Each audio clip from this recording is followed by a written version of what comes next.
Nasawi sa gitna ng pagganap sa kanyang tungkulin ang isang barangay tanod sa Binondo, Maynila. Ang na-corner kasing suspect umano sa pagnanakaw ng e-bike sinaksak sa leeg ang tanod. Nakatutok si Marisol Abduraman. Grabe.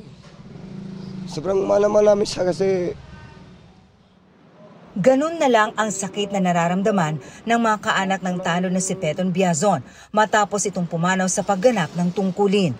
Rumisponde lang anya si Biazon sa nakawan sa barangay 281 Binondo, Maynila kahapon ng madaling araw. Nagtawagan yung mga tanod natin sa two-way radio na may nakitaan na may nagtutulak ng e-bike. Nagtutulak, usually kasi pag nagtutulak, suspect namin yan na nagnanakaw na ng e-bike. Nung nagkatawagan ng ating mga tanod, hinabol nila. Inabutan naman hanggang ma-corner ang suspect ni Peton at ng mga kasama nito. Pero karoon ng commotion at doon na rin sinasabing naglabas ng patalim itong suspect natin. Okay. At nasaksak niya ng isang beses sa may bandang leeg. Isinugod sa ospital ang biktima pero namatay din kalaunan. Hindi namin matanggap yung nangyari kasi yung tao na yun napakabait. Magulang, kapatid kami lahat, tinutulungan niya. Tuwing sahod niya, lahat kami binibigyan niya. Namatay siya sa ganung pangyayari na brutal.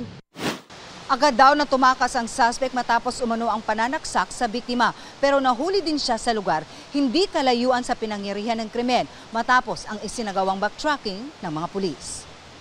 Through CCTV, nalaman natin yung kanyang whereabout. Na-recover ang murder weapon na ginamit umano ng suspect. Depensa ng suspect. Tinataw po.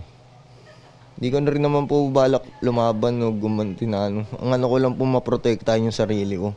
Ang pagpangalawang hataw po sa akin, siya pong lumapit. Di ko po akalain na masusundot siya ron sa hawak ko.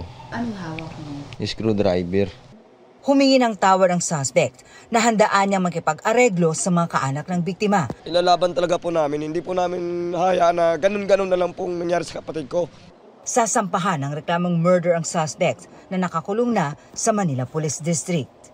Para sa GMA Integrated News, Marisol Abduraman, nakatutok 24 oras.